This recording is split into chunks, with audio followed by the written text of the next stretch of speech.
কেহই আগ বাড়াইয়া আর তারা যুদ্ধ করতে যেত না। এখন মনে করেন আমি মুসলমান, আমি যদি মসজিদের মধ্যে ঢুকি কোনো অমুসলিম সম্প্রদায়ের সাথে দাঙ্গা লাগাইয়া, আমি নামাজের মধ্যে আল্লাহু আকবার বলে যদি নিয়ত বাঁধি, অমুসলিমদের কাছে রমজান মাসের কোনো মূল্য নেই। আমরা নামাজে থাকি তখন তারা বলবে সুযোগ ভালো হয়েছে, এবার আক্রমণ কর, যেটা আমরা বর্তমানে ভারতে দেখতে পাচ্ছি। আল্লাহ রাব্বুল আলামিন বলছেন যালিকা দ্বীনুল কাইয়্যিম ফালা তাযলিমু ফীহিন্না আনফুসাকুম ওয়া কাতিলুল মুশরিকিনা কাফাতান কামা ইউকাতিলুনাকুম কাফা। আল্লাহ রাব্বুল আলামিন বলছেন যে নিয়ম নীতিগুলি দেওয়া হয়েছে তোমাদের উপরে, যেই ধর্মকে তোমাদের উপরে নির্ধারণ করা হয়েছে, ওই ধর্মকে তোমরা মানো, ওই ধর্মকে তোমরা অনুসরণ করো, তোমাদের জন্য এটাই একমাত্র হক ধর্ম। সুবহানাল্লাহ। এরপর আল্লাহ রাব্বুল আলামিন বলছেন ফালা তাযলিমু ফীহিন্না আনফুসাকুম, তোমরা তোমাদের নিজেদের উপরে জুলুম করিও না। কাদের উপরে? অন্যের উপরে না নিজের উপরে? নিজের উপরে। নিজের উপরে জুলুম কিভাবে হয়? নিজের উপরে জুলুম হয় আপনি যখন আল্লাহর আদেশগুলিকে অমান্য করতেছেন, আল্লাহর নিয়মগুলির বাহিরে যখন আপনি চলাফেরা করতেছেন, তখন আপনি মনে করতেছেন এটা তো স্বাধীনতা, বাক স্বাধীনতার দোহাই দিয়ে আপনি চলতেছেন, শরীর স্বাধীনতার দোহাই দিয়ে আপনি চলতেছেন, হাত পায়ের স্বাধীনতা দিয়ে আপনি চলতেছেন। এটা শুধুমাত্র আপনার একটা অবয়ব। আপনি নিজে হচ্ছেন আপনার নিজের নফস, যেটাকে আপনি গভীরভাবে যদি উপলব্ধি করতে চান তাহলে আপনি উপলব্ধি করতে পারবেন। যেটাকে আপনি দেখতে পাচ্ছেন মূলত আপনি এটা নয়। আল্লাহ রাব্বুল আলামিন বলছেন ফালা তাযলিমু ফীহিন্না আনফুসাকুম, নিজ সত্তার ব্যাপারে তিনি বলছেন যেটা আমার অন্তরে আছে, যেটা আপনার অন্তরে আছে, যেটাকে আমরা রুহু জানি, যেটাকে আমরা নফস জানি। এই শরীর দিয়ে অন্যায় কাজ করলে শরীরের উপরে দুনিয়াবি কিছু রোগ হতে পারে, দুনিয়াবি কিছু সমস্যা হতে পারে, কিন্তু পরকালের কোনো শাস্তি এই শরীরের উপরে হবে না। যেটা হবে ওটা আমার রুহুর উপরে, ওটা আমার নফসের উপরে। আল্লাহ রাব্বুল আলামিন মূল জায়গায় কথা বলছেন ফালা তাযলিমু ফীহিন্না আনফুসাকুম, তোমরা জুলুম করিও না তোমাদের নফসের উপরে, তোমাদের রুহুর উপরে, তোমাদের আত্মার উপরে। কোনটা? যে অন্যায় কাজগুলি করলে যেটার উপরে তোমাদেরকে শাস্তি দেওয়া হবে। ওয়া কাতিলুল মুশরিকিনা কাফাতান কামা ইউকাতিলুনাকুম কাফা, তোমরা একত্রিত হও, পৃথিবীর প্রত্যেকটা মুসলমান একসাথে হও, কাফেরদের সাথে তোমরা মিলামিশা করিও না। এই 4টি মাসের মধ্যে একটি মাস হচ্ছে জিলকদ, জিলহজ, মুহররম, রজব।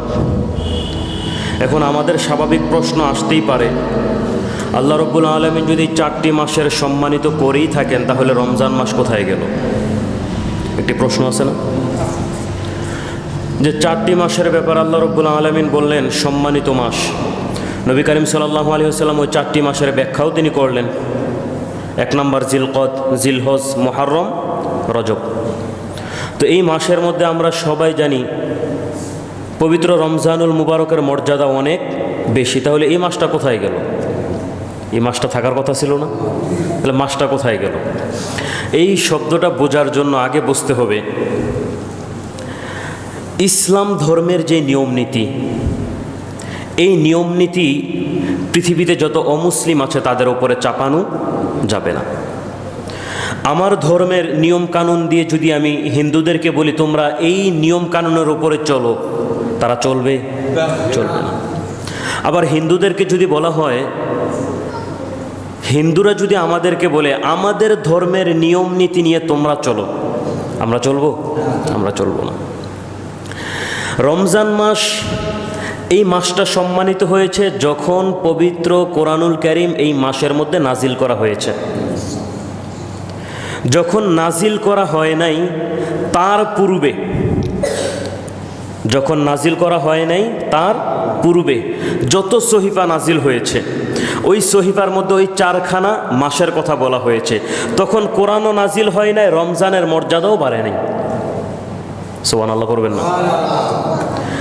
এই 4টা মাসের মধ্যে যখন কোরআন নাজিল হয় নাই, পৃথিবীতে যত অমুসলিম ছিল তারা যখন যুদ্ধ করতো, এই 4টা মাসে তারা যুদ্ধ করতো না। এই 4টা মাসে তারা কি করতো না? যুদ্ধ করতো না। আর এই 4টা মাস ওই সময়ে পৃথিবীতে যতগুলি ধর্ম ছিল প্রত্যেকটা ধর্মের কাছেই সম্মানিত মাস ছিল। যখন পৃথিবীর মধ্যে কোরআন নাজিল হয়েছে পবিত্র রমজানুল মুবারকে, তখন এই মাসের মর্যাদা বেড়েছে। কতটা বেড়েছে? আল্লাহ রাব্বুল আলামিন তখন এই 4টা মাসের মধ্যে রাখেন নাই, এই 4টা মাসের উপরে তুলে দিয়েছেন। তার মানে মর্যাদা কমানো হয় নাই, বরঞ্চ এই 4 মাসের উপরে মর্যাদা বাড়ায় দেওয়া হয়েছে। কথা বুঝাইতে পারছি? এখন আমরা যে ইতিহাসটা টানতে যাচ্ছি সেটা হচ্ছে কোরআন নাজিল হওয়ার পূর্ববর্তী সময়। আমি বলেছিলাম মুসলমান ধর্মের নিয়ম নীতি অমুসলিমদের উপরে চাপালে তারা মানবে না, অমুসলিমদের ধর্মের নিয়ম নীতি আমাদের উপরে চাপালে আমরা মানব না। কিন্তু এই মাসের মর্যাদার সম্পর্কে আল্লাহ রাব্বুল আলামিন যখন বলেছিলেন, পৃথিবীতে তখন কোরআনও নাজিল হয় নাই, যত সহিফা ছিল, যত ধর্ম ছিল, প্রত্যেকটা ধর্মের কাছে বছর গণনা করতে যায় 12টা সংখ্যায় তারা গণনা করত। কিন্তু মর্যাদার দিক থেকে এই 4টা মাসের মর্যাদা তখন তারা বাড়িয়ে দিয়েছিল।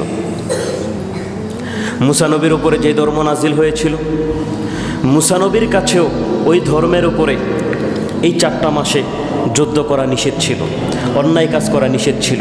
মুসা নবীর ধর্মের লোকেরা যেভাবে মানত, তদানীন্তন সময় পৃথিবীর মধ্যে যতগুলি ধর্ম ছিল প্রত্যেকটা ধর্ম এই 4টা মাসকে ঠিক ততটাই সম্মানিত মনে করত।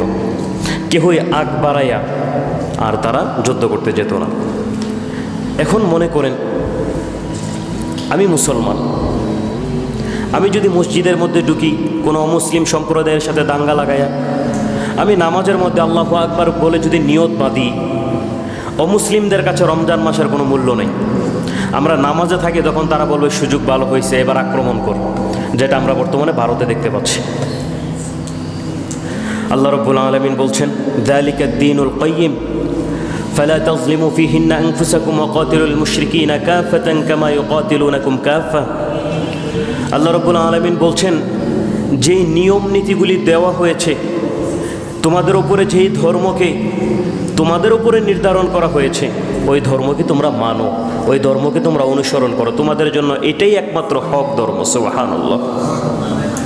এরপর আল্লাহ রাব্বুল আলামিন বলছেন, ফালা তাযলিমু ফীহিন্না আনফুসাকুম, তোমরা তোমাদের নিজেদের উপরে জুলুম করিও না। কাদের উপরে? অন্যের উপরে না নিজের উপরে? নিজের উপরে। নিজের উপরে জুলুম কিভাবে হয়? নিজের উপরে জুলুম হয় আপনি যখন আল্লাহর আদেশগুলিকে অমান্য করতেছেন, আল্লাহর নিয়মগুলির বাহিরে যখন আপনি চলাফেরা করতেছেন, তখন আপনি মনে করতেছেন এটা তো স্বাধীনতা, বাক স্বাধীনতার দোহাই দিয়ে আপনি চলতেছেন, শরীর স্বাধীনতার দোহাই দিয়ে আপনি চলতেছেন, হাত পায়ের স্বাধীনতা দিয়ে আপনি চলতেছেন। এটা শুধুমাত্র আপনার একটা অবয়ব। আপনি নিজে হচ্ছেন আপনার নিজের নফস, যেটাকে আপনি গভীরভাবে যদি উপলব্ধি করতে চান তাহলে আপনি উপলব্ধি করতে পারবেন। যেটাকে আপনি দেখতে পাচ্ছেন মূলত আপনি এটা নয়। আল্লাহ রাব্বুল আলামিন বলছেন, ফালা তাযলিমু ফীহিন্না আনফুসাকুম, নিজ সত্তার ব্যাপারে তিনি বলছেন, যেটা আমার অন্তরে আছে, যেটা আপনার অন্তরে আছে, যেটাকে আমরা রুহু জানি, যেটাকে আমরা নফস জানি। এই শরীর দিয়ে অন্যায় কাজ করলে শরীরের উপরে দুনিয়াবি কিছু রোগ হতে পারে, দুনিয়াবি কিছু সমস্যা হতে পারে, কিন্তু পরকালের কোনো শাস্তি এই শরীরের উপরে হবে না। যেটা হবে ওটা আমার রুহুর উপরে, ওটা আমার নফসের উপরে। আল্লাহ রাব্বুল আলামিন মূল জায়গায় কথা বলছেন, ফালা তাযলিমু ফীহিন্না আনফুসাকুম, তোমরা জুলুম করিও না তোমাদের নফসের উপরে, তোমাদের রুহুর উপরে, তোমাদের আত্মার উপরে। কোনটা? যে অন্যায় কাজগুলি করলে যেটার উপরে তোমাদেরকে শাস্তি দেওয়া হবে। ওয়া কাতিলুল মুশরিকিনা কাফাতান কামা ইউকাতিলুনাকুম কাফা, তোমরা একত্রিত হও, পৃথিবীর প্রত্যেকটা মুসলমান একসাথে হও, কাফেরদের সাথে তোমরা মিলামিশা করিও না। তোমরা মুসলমান জাতি, তোমাদের মর্যাদা আল্লাহর কাছে অনেক বেশি আছে। আল্লাহ রাব্বুল আলামিন বলছেন, ওয়ালামু আন্নাল্লাহা মাআল মুত্তাকিন, আল্লাহ মুত্তাকিনদের সঙ্গে আছেন এবং তিনি সব কিছু জানেন কার অন্তরের মধ্যে কি আছে, কারা নিজের ব্যাপারে কথা বলতে চায়, কারা নিজের নফসকে স্বাধীনতা দিতে চায়, কারা এই নফসকে আল্লাহর জন্য নিজের জীবনকে জাপিয়ে দিতে চায়। এই প্রত্যেকটা বিষয় কে জানে? আল্লাহ রাব্বুল আলামিন জানেন। আমাদের সামনে যে মাস অগ্রসর হচ্ছে, এই মাসটাকে আল্লাহ রাব্বুল আলামিন সম্মানিত করার কয়েকটি কারণ। 1 নম্বর কারণ, আল্লাহ রাব্বুল আলামিন এই মাসে মুমিন ইমানদার ব্যক্তিদের জন্য তিনি হজ ফরজ করে দিয়েছেন। কি ফরজ করে দিয়েছেন? হজ ফরজ করে দিয়েছেন। 2 নাম্বার, এই মাসে কুরবানি আছে, এই মাসে কুরবানি আছে। 3 নাম্বার, এই মাসে আরাফার দিন আছে। এই মাসে কি আছে? আরাফার দিন আছে। এরকম অনেকগুলি গুণের কারণে আল্লাহ রাব্বুল আলামিনের কাছে এই মাসের মর্যাদা অনেক অনেক বেশি। নবী করিম সাল্লাল্লাহু আলাইহি ওয়াসাল্লাম তিনি হাদিস বর্ণনা করতে যেয়ে বলেছেন, জিলহজ মাসের প্রথম 10 দিনের মতো ইবাদত আল্লাহর কাছে এত বেশি পছন্দ হয়, যেই পছন্দগুলি নেক আমলগুলি আল্লাহর কাছে অন্য কোনো মাসে এতটা পছন্দনীয় হয় না। এই জিলহজ মাসের প্রথম 10 দিনে আল্লাহর যে বান্দা আল্লাহকে যত বেশি ডাকবে, আল্লাহকে যত বেশি খুশি করানোর চেষ্টা করবে, যত বেশি ইবাদত করবে, আল্লাহ রাব্বুল আলামিন ওই বান্দার উপরে তত বেশি খুশি হয়ে যান। সুবহানাল্লাহ। এই জিলহজ মাসের প্রথম 10 দিনের ব্যাপারে আল্লাহ রাব্বুল আলামিন পবিত্র কোরআনুল কারীমের মধ্যে শপথ কেটেছেন, ওয়ালায়ালিন আশর, এই 10 রাত্রির শপথ আল্লাহ রাব্বুল আলামিন কেটেছেন। দেখেন, একটা মানুষকে সত্য বোঝানোর ক্ষেত্রে আমরা স্বাভাবিকভাবে কত কিছুর কসম গায়ে থাকি, যদিও আল্লাহর কসম ছাড়া, এই শব্দ ছাড়া পৃথিবীতে অন্য কোনো নামে কসম করা জায়েজ নাই। হারাম হারাম হারাম। কেহ মসজিদের কসম কাটে, কেহ নিজের নফসের কসম কাটে, কেহ মায়ের কসম কাটে, স্বয়ং কেহ যদি মসজিদের কসমও কাটে, কেহ যদি কোরআনের কসমও যদি কেহ কাটে, এই কসম কাটা হারাম। কসম একমাত্র কার নামে হবে? আল্লাহর নামে হবে। তো দুনিয়াবি আমাদের যেই অভ্যাস, আমরা কোনো মানুষকে একটা সত্য বিষয় বোঝানোর জন্য এই কাজটা হবে বা আমি করব, এরকম কিছু বোঝানোর জন্য যখন তাকে কসম কাটি, তখন ওই আলতু ফালতু জিনিসের কোনো কসম কাটি না, গুরুত্বপূর্ণ বিষয়গুলোরই কসম কাটি। যেমন মার কসম কাটে, কারণ তার কাছে এটা খুব গুরুত্বপূর্ণ একটা বিষয়। নিজের নফসের কসম কাটে, এটা বোঝায় যে এই নফসটা আমার কাছে যতটা গুরুত্ব, তোমার নফসটাও তোমার কাছে গুরুত্ব, এবার তুমি বিশ্বাস করো যেহেতু নফসের কসম কাটছে। এটা মানুষ বোঝানোর ক্ষেত্রে করে থাকে। আল্লাহ রাব্বুল আলামিন বান্দাদেরকে এই মাসের যে মর্যাদা আছে, এই 10 দিনের যে মর্যাদা আছে, সেটা বোঝানোর জন্য তিনিও বলছেন ওয়ালায়ালিন আশর, এই 10 রাত্রির কসম তিনি কাটছেন। তিনি যেহেতু কসম কাটছেন, অবশ্যই এই প্রথম 10 দিনে আল্লাহর কাছে মর্যাদা অনেক অনেক আছে। আমি গত সপ্তাহে আপনাদের কাছে হজ নিয়ে আলোচনা করেছিলাম। আল্লাহ রাব্বুল আলামিন যাদেরকে সমর্থন দিয়েছেন তারা তো হজ করতে গিয়েছেন, যাদেরকে আল্লাহ রাব্বুল আলামিন এখনও সমর্থন দেয় নাই, আল্লাহ রাব্বুল আলামিন তাদের প্রত্যেককে যেন সমর্থন দান করেন। আল্লাহ রাব্বুল আলামিনের এই ফরজ বিধান হজ যেন সবাই পালন করতে পারে। আরেকবার পড়ুন আমিন। নবী করিম সাল্লাল্লাহু আলাইহি ওয়াসাল্লাম হাদিস বর্ণনা করেছেন, এই জিলহজ মাসের প্রথম 10 দিনে কেহ যদি রোজা রাখে, কি রাখে? রোজা রাখে, আল্লাহ রাব্বুল আলামিন ওই বান্দার 2 বছরের গুনাহ মাফ করে দিবেন। কয় বছরের গুনাহ? 2 বছরের গুনাহ। হযরতে কাতাদা রাদিয়াল্লাহু তাআলা আনহু তিনি দেখলেন আরাফার ময়দানে বিশ্বনবী যখন যাচ্ছেন, প্রচণ্ড গরম তাপ। যারা উমরা করতে গিয়েছেন, জিয়ারা করার জন্য আরাফার ময়দানে যান, ওই জায়গার রোদটা এত বেশি, একটু পরপর গলা শুকায়া যায়, এত প্রচণ্ড গরম, রোদের তাপ এত বেশি। সমস্ত সাহাবাই কারাম পানি খাচ্ছেন একটু পরপর, তারা তাদের গলা ভিজিয়ে রাখছেন। কেউ খেজুর চিপাচ্ছেন গলাটা যেন শুকিয়ে না যায় আরাফার দিন। কিন্তু নবী করিম সাল্লাল্লাহু আলাইহি ওয়াসাল্লাম তিনি কিছুই পান করতেছেন না। সাহাবাই কারামরা বিশ্বনবীকে যা পানি পান করার জন্য তিনি দিচ্ছেন, বিশ্বনবী পানি পান করতেছেন না। হযরতে কাতাদা রাদিয়াল্লাহু তাআলা আনহু তিনি বিশ্বনবীর কাছে যায় বললেন, ইয়া রাসূলুল্লাহ, আপনি পানি পান করতেছেন না কেন? বিশ্বনবী বললেন, আমি আজকে রোজা রাখছি। সুবহানাল্লাহ পড়বেন না? হযরতে কাতাদা রাদিয়াল্লাহু তাআলা আনহু তখন তিনি বিশ্বনবীর কাছে জানতে চাইলেন, ইয়া রাসূলুল্লাহ, জিলহজ মাসের মর্যাদা তো আল্লাহর কাছে অনেক বেশি, আপনার কাছ থেকে হাদিস শুনেছি। আরাফার ময়দানটা বছরের শ্রেষ্ঠতম দিন। আল্লাহ রাব্বুল আলামিন এই দিনে বছরের এত পরিমাণে বান্দাদেরকে মাফ করে থাকেন যা বছরের অন্য কোনো দিনে এত পরিমাণে মাফ করেন না। মর্যাদা তো এমনি আছে, আপনি কেন রোজা রাখছেন? যদি আমাদেরকে ফজিলতটা একটু শোনাতেন আমরা শুনতাম। বিশ্বনবী সাল্লাল্লাহু আলাইহি ওয়াসাল্লাম বললেন, কাতাদা, আল্লাহ রাব্বুল আলামিন এই আরাফার ময়দানকে তিনি পছন্দ করে নিয়েছেন, তা ঠিক আছে।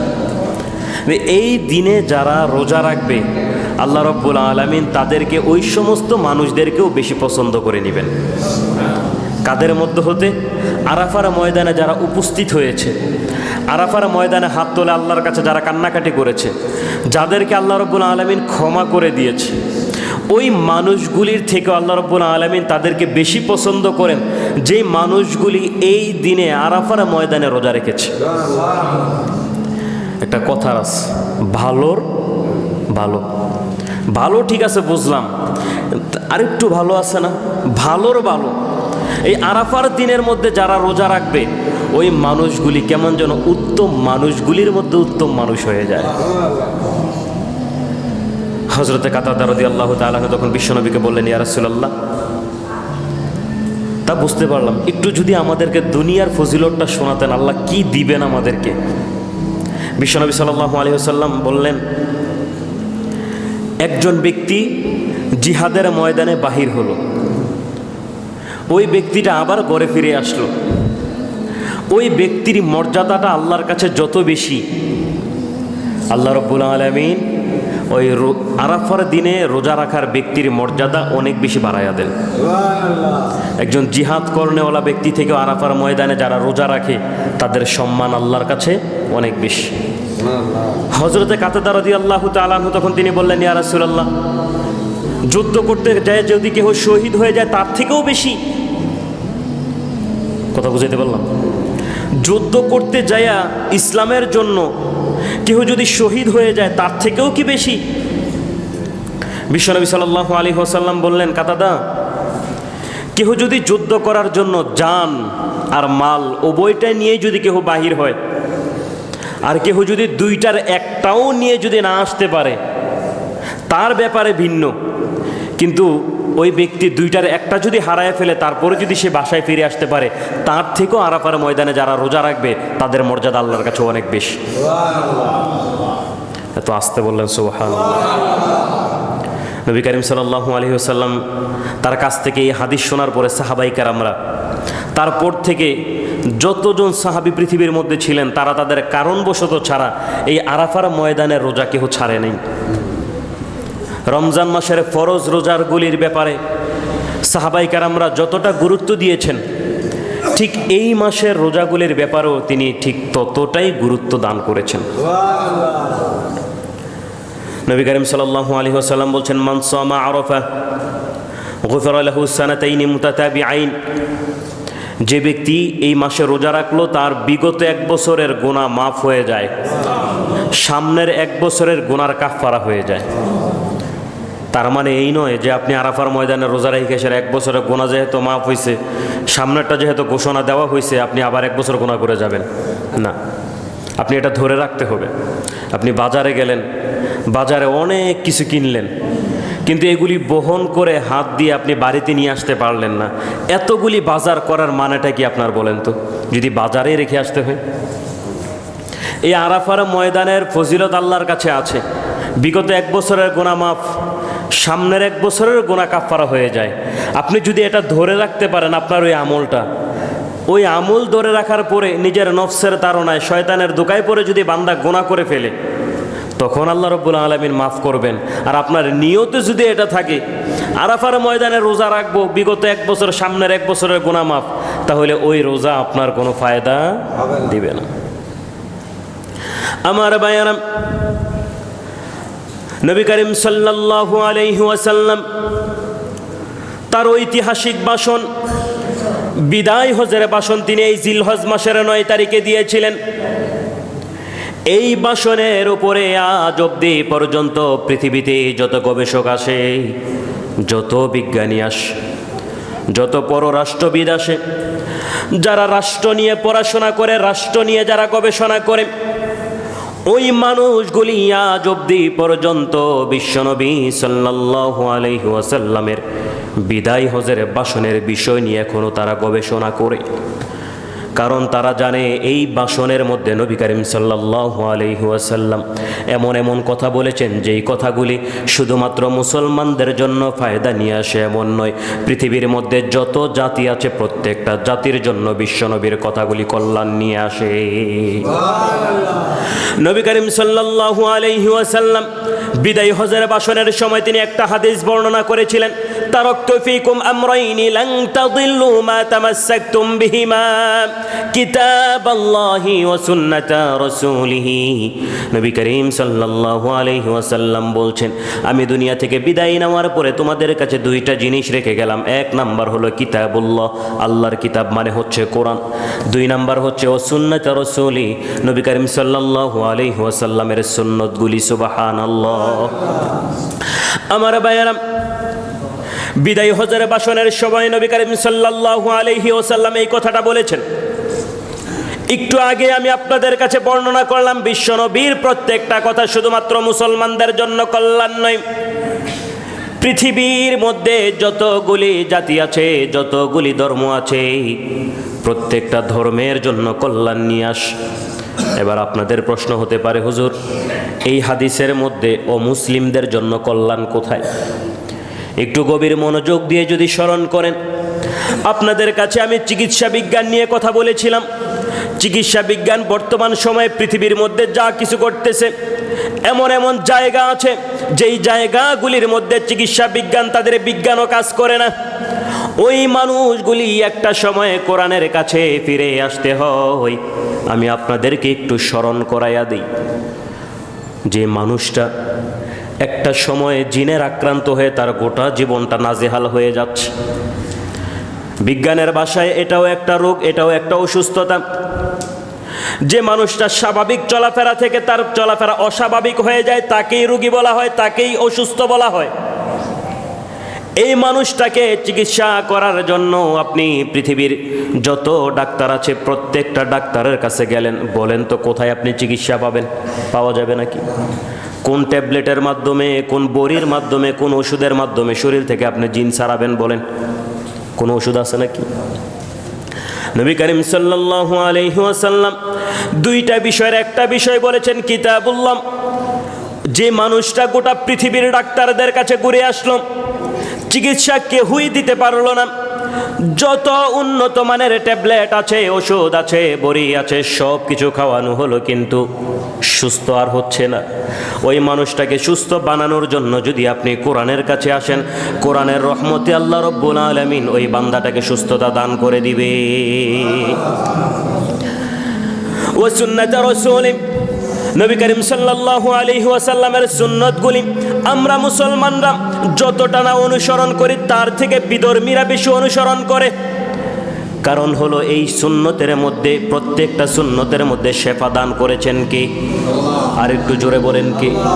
নবী করিম সাল্লাল্লাহু আলাইহি ওয়াসাল্লাম এই কথাটা জিলহজ মাসের 9 তারিখে তিনি আরাফার ময়দানে দাঁড়ায়া বলেছিলেন। যেই কথাটা হযরতে কাতাদা রাদিয়াল্লাহু তাআলা আনহুর কাছে বিশ্বনবী যেই ময়দানের মধ্যে দাঁড়ায়া বিশ্বনবীর কাছ থেকে জানতে চাইলেন, ওই ময়দানের মধ্যে দাঁড়াইয়া বিশ্বনবী বিদায় হজের ভাষণের সময় বলেছেন, জিলহজ মাসটাকে আল্লাহ রব্বুল আলামিন এত বেশি সম্মানিত করেছেন, এই মাসে যেই বান্দাগুলি ইবাদত করবে, আল্লাহকে ডাকবে, আল্লাহ রব্বুল আলামিন ওই বান্দাটাকে তত বেশি প্রিয় বানায়া দিবে। নবী করিম সাল্লাল্লাহু আলাইহি ওয়াসাল্লাম সাহাবায়ে কেরামদের সামনে তিনি বলতেছিলেন, পৃথিবীতে যত নবী রাসূল আগমন করেছে, কোন নবী রাসূল এই কথা বলার সাহস করে নাই, আল্লাহ রব্বুল আলামিন আমার উপরে যে কিতাব নাজিল করেছে, যে ধর্ম নাজিল করেছে, এই ধর্মটাই পরিপূর্ণভাবে আমার নবী ছাড়া পৃথিবীতে যত নবী রাসূল আগমন করেছে, এই কথাটা বলার জন্য কোন নবী রাসূল সাহস করেন নাই। হযরত মুসা কালিমুল্লাহ করেন নাই, ঈসা রুহুল্লাহ করেন নাই, আদম সফিউল্লাহ করেন নাই। গোটা পৃথিবী রাজত্ব করেছেন হযরত সুলাইমান আলাইহিস সালাতু ওয়াস সালাম, তিনিও সাহস করেন নাই। কিন্তু জিলহজ মাসে নবী করিম সাল্লাল্লাহু আলাইহি ওয়াসাল্লাম বিদায় হজের ভাষণ যখন দিয়েছিলেন, ভাষণ দেওয়ার পরে বাসায় যখন তিনি গেলেন, আল্লাহ রাব্বুল আলামিন পবিত্র কোরআনুল কারীমের আয়াত নাজিল করে দিলেন। আল্লাহ রাব্বুল আলামিন বিশ্ব নবীর মাধ্যমে জানায়া দিলেন, নবী আপনি গোটা পৃথিবীর মানুষের কাছে আপনি আয়াতটা শোনায়া দেন, আল ইয়াউমা আকমালতু লাকুম দীনাকুম ওয়া আতমামতু আলাইকুম নি'মাতি ওয়া রাদিতু লাকুমুল ইসলাম দীনা। সুবহানাল্লাহ। জিলহজ মাসে বিদায় হজের ভাষণের পরে নবী করিম সাল্লাল্লাহু আলাইহি ওয়াসাল্লাম বাসায় যখন গেলেন, জিব্রাইল বিশ্ব নবীর কাছে হাজির হয়ে বললেন, ইয়া রাসূলুল্লাহ, আপনার কাছে আল্লাহর পক্ষ থেকে এমন একটি আয়াত নিয়ে নাজিল হয়েছি, যে আয়াতটা আল্লাহ রাব্বুল আলামিন পৃথিবীর কোনো নবী রাসূলের কাছে পাঠান নাই। আল্লাহ রাব্বুল আলামিন এই আয়াতটা পাঠায়া আপনার মর্যাদা বাড়িয়ে দিয়েছেন, আপনার সম্মান বাড়িয়ে দিয়েছেন। বিশ্বনবী সাল্লাল্লাহু আলাইহি ওয়াসাল্লাম সাহাবায়ে কেরামদের সামনে যখন এই কথা বলতেছিলেন, এই আয়াতটা তেলাওয়াত করতেছিলেন, সাহাবায়ে কেরামরা আয়াতটা শোনা মাত্রই এত বেশি খুশি হয়ে গেলেন। সাহাবীরা এই আয়াত শোনা মাত্রই অনেক সাহাবী নিয়ত করেছে, অনেক সাহাবী নিয়ত করে ফেলেছে, কেউ 2 দিন, কেউ 5 দিন, কেউ 10 দিন একটানায় রোজা থাকবে। সুবহানাল্লাহ। আল্লাহ রাব্বুল আলামিন আয়াতের মাধ্যমে জানায়া দিলেন, নবী আমার, আল্লাহর পক্ষ থেকে এতদিন পর্যন্ত আপনি যেই বিধানগুলি মানুষের কাছে প্রচার করেছেন, আল্লাহ রাব্বুল আলামিনের পক্ষ থেকে ঘোষণা চলে এসেছে, এই ধর্মটাকে আল্লাহ রাব্বুল আলামিন আজকে পরিপূর্ণ করে দিয়েছে। আল্লাহ রাব্বুল আলামিন এই কথাটা কোনো নবী রাসূলদের মাধ্যমে বলেন নাই, শুধুমাত্র আপনার মাধ্যমে বলিয়েছেন। আল্লাহ রাব্বুল আলামিন আপনার মর্যাদা এই কথার মাধ্যমে অনেক বেশি বাড়ায়া দিয়েছে। নবী করিম সাল্লাল্লাহু আলাইহি ওয়াসাল্লাম সাহাবায়ে কেরামদের সামনে এবার বলতেছিলেন, ও সাহাবীরা, জিলহজ মাসের মর্যাদা আল্লাহর কাছে অনেক বেশি। এই আয়াতের মাধ্যমে আল্লাহ রাব্বুল আলামিন অনেক বেশি মর্যাদা বাড়ায়া দিলেন। এই আয়াতটা যেই মাসে নাজিল হয়েছে, আল্লাহ রাব্বুল আলামিন ওই মাসটার মর্যাদা এত বেশি বাড়িয়ে দিয়েছেন, এই মাসের মধ্যে আল্লাহ রাব্বুল আলামিন ইসলামকে পরিপূর্ণ করে দিয়েছেন। সুবহানাল্লাহ। আল্লাহ রাব্বুল আলামিন রমজান মাসে পবিত্র কোরআনুল কারীম নাজিল করেছেন। ইসলাম ধর্মটাকে পরিপূর্ণ ঘোষণা দেওয়ার ক্ষেত্রে রমজান মাসে কিন্তু এই আয়াতটা নাজিল করলে পারতেন, তিনি রমজান মাসে করেন নাই, জিলহজ মাসে করেছেন। এই আয়াতটা আল্লাহ রাব্বুল আলামিন জিলহজ মাসে নাজিল করার পিছনে কারণ হচ্ছে আল্লাহ রাব্বুল আলামিন এই মাসের মর্যাদা অনেক বেশি বাড়ায়া দিতে চেয়েছেন। আল্লাহ রাব্বুল আলামিন এই মাসে এই আয়াতটা নাজিল করে গোটা পৃথিবীর কাছে জানায়া দিতে চাইলেন, জিলহজ মাসের মর্যাদা তো অনেক বেশি, ইসলাম যেদিন পরিপূর্ণ হয়েছে ওই দিনটাও জিলহজ মাস ছিল। সুবহানাল্লাহ। আনন্দের দিনগুলি আমরা মনে রাখি, কোন দিন জন্মগ্রহণ করেছো, অত সালের অত তারিখ, অত মাস, একটা আনন্দের দিন মানুষ মনে রাখে। কোন দিন কি হয়েছে, সবচেয়ে গুরুত্বপূর্ণ দিনগুলির ঘটনা মানুষ মনে রাখে, কখন হয়েছে, কোথায় হয়েছে, কত তারিখ হয়েছে। ঠিক আল্লাহ রাব্বুল আলামিন গুরুত্ব দেওয়ার জন্য, বান্দাদেরকে বোঝার জন্য এই মাসটাকে আল্লাহ রাব্বুল আলামিন এই মাসের মধ্যে এই আয়াতটা নাজিল করলেন, যাতে করে বান্দাদেরকে বুঝিয়ে দিতে চাইলেন, বান্দা ইসলাম যেদিন পরিপূর্ণ হয়েছে, যে মাসে পরিপূর্ণ হয়েছে, ওই মাসটা ছিল জিলহজ মাস। নবী করিম সাল্লাল্লাহু আলাইহি ওয়াসাল্লাম সাহাবায়ে কেরামদেরকে এই মাসে কয়েকটি কাজের জন্য তিনি আদেশ করেছিলেন, বেশি বেশি করে সাহাবায়ে কেরামরা যেন এই কাজগুলি, আমলগুলি বেশি বেশি করে করে। এর মধ্যে 1 নাম্বার, যাদেরকে আল্লাহ রাব্বুল আলামিন সমর্থন দান করেছে ওই মানুষগুলি যেন হজ পালন করে, এই গেল 1 নাম্বার। 2 নাম্বার, যাদেরকে আল্লাহ রাব্বুল আলামিন সুযোগ দান করেছেন, তৌফিক দান করেছেন, ওই মানুষগুলি যেন আল্লাহকে রাজি খুশি করার জন্য কুরবানিকে দান করে। এই মাসের মধ্যে যে কয়েকটি গুরুত্বপূর্ণ কাজ আছে, আমল আছে, তার মধ্যে একটি গুরুত্বপূর্ণ আমল হচ্ছে কুরবানি। কি? কুরবানি। এই কুরবানিটা আল্লাহর কাছে অনেক বেশি পছন্দনীয় একটি আমল। আমি গত সপ্তাহে আপনাদের কাছে বলেছিলাম যে আমাদের কুরবানিটা যেন শুধুমাত্র আল্লাহর জন্যই যেন হয়, মানুষকে দেখানোর জন্য, সমাজকে দেখানোর জন্য যেন আমাদের কুরবানিটা না হয়। 3 নাম্বার, এই জিলহজ মাসে বেশি বেশি করে রোজা রাখা। যদি সম্ভব হয় জিলহজ মাসের প্রথম থেকে শুরু করে 10 তারিখ রাগ পর্যন্ত প্রত্যেক দিন যদি কেউ সম্ভব হয় যেন এই মাসে এই রোজাগুলি রাখে। যদি সম্ভব না হয় অন্তত আরাফার দিন যেন বান্দারা রোজাটা রাখে। নবী করিম সাল্লাল্লাহু আলাইহি ওয়াসাল্লাম এই রোজার ব্যাপারে তিনি এত গুরুত্ব দিয়েছেন, সাহাবাই কারামরাও গুরুত্ব দিয়েছেন। ফরজ রোজার মতো এই রোজাকে সাহাবাই কারামরা গুরুত্ব দিয়েছেন। ইনশাল্লাহ আমরা আরাফার ময়দানের দিন আমরা সবাই রোজা রাখার চেষ্টা করবো। ইনশাল্লাহ পারবো তো? আল্লাহ রাব্বুল আলামিন আমাদের সবাইকে এই দিনে রোজা রাখার তৌফিক দান করুক। আরেকটি আমল হচ্ছে এই মাসে অসহায় যারা আছে, গরিব যারা আছে, তাদেরকে বেশি বেশি করে দান সৎকার করা। দেখেন, ইসলাম ধর্ম হচ্ছে ভ্রাতৃত্বের ধর্ম। আপনি ঈদের দিন আল্লাহকে আপনাকে তৌফিক দান করেছেন, আপনি কুরবানি দিতেছেন, একটা আনন্দের বিষয়। কিন্তু যাদেরকে আল্লাহ রাব্বুল আলামিন তৌফিক দান করেন নেই, ওই মানুষগুলি ওদিন কুরবানি দিতে পারে নাই, ভালো কিছু করতে পারে নাই, ওই মানুষগুলির অন্তরের মধ্যে একটা খারাপ লাগা থাকে। ওই খারাপ লাগাটা যেন না থাকে, আল্লাহ রাব্বুল আলামিন নবী করিম সাল্লাল্লাহু আলাইহি সাল্লাম তিনি সাহাবাই কারামদেরকে তিনি বলেছেন, এই মাসে তোমরা যত বেশি পারো প্রথম 10 দিনে বেশি বেশি করে তোমরা দান করো। দান করার মাধ্যমে কি হয়? ঈদের দিন আপনি যখন আনন্দ করলেন, একজন গরিব ব্যক্তি ওই আনন্দ, আপনার আনন্দের মাঝে তার আনন্দটা কেমন যেন ভাগাভাগি হয়ে যায়।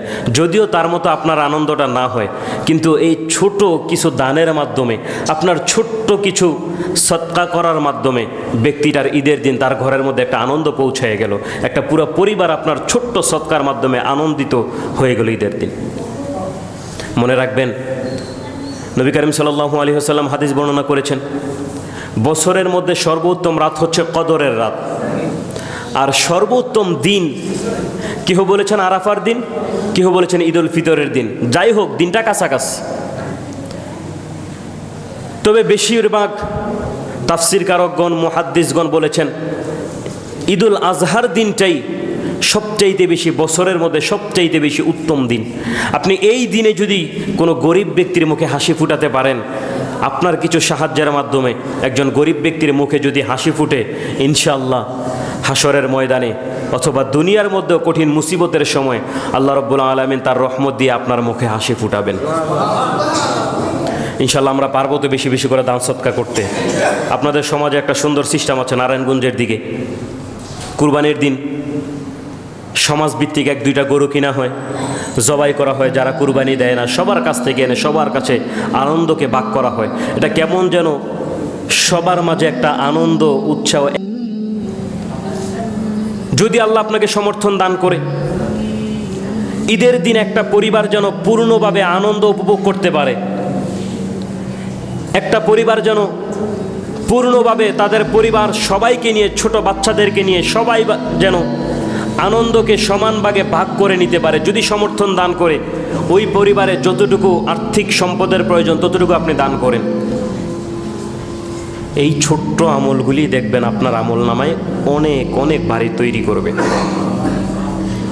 আমি কিছুদিন আগে একজনের সাথে কথা বলতে যাই বলেছিলাম, হাসরের ময়দানে আল্লাহ রাব্বুল আলামিন অনেক বান্দাদেরকে মাফ করবেন।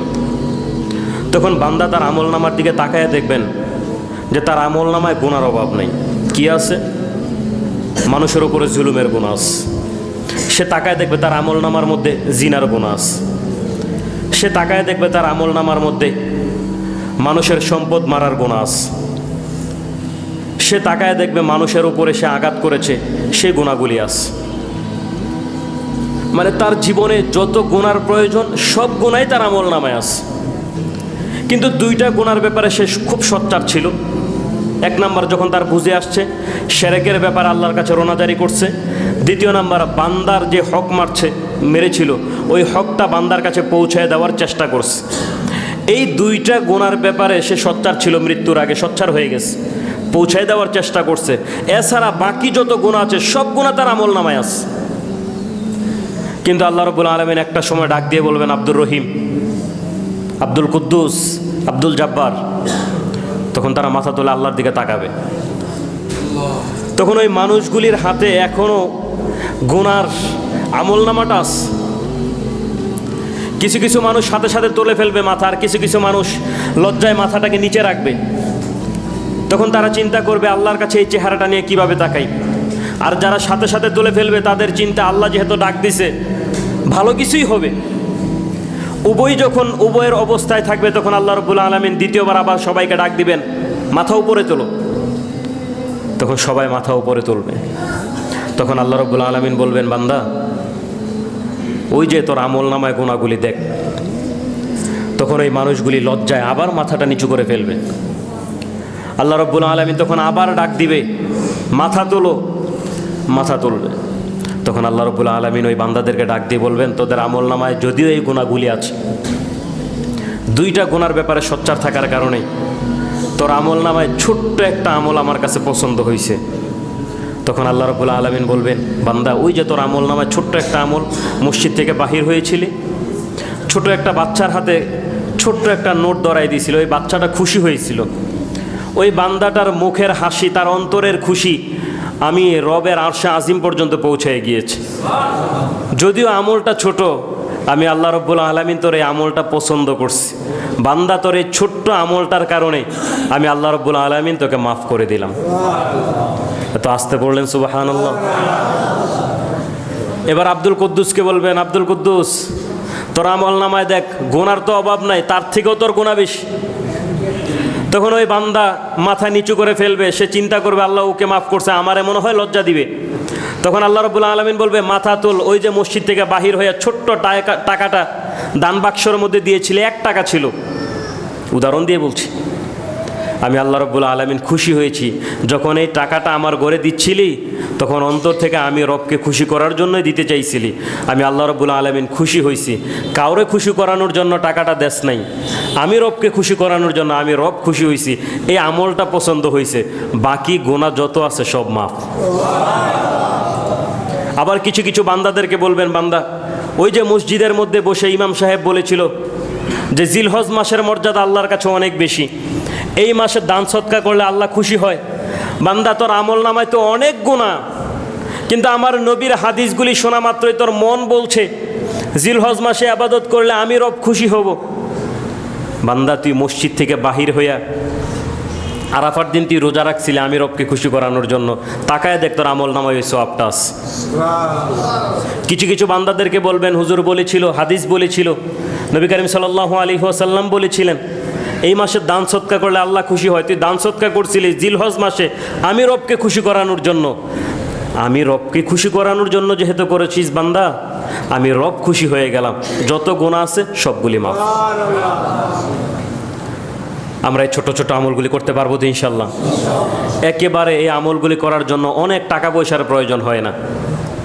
বর্তমান সময়ে একেবারে নিম্ন শ্রেণীর মানুষও এই ছোট্ট আমলগুলি করতে পারে।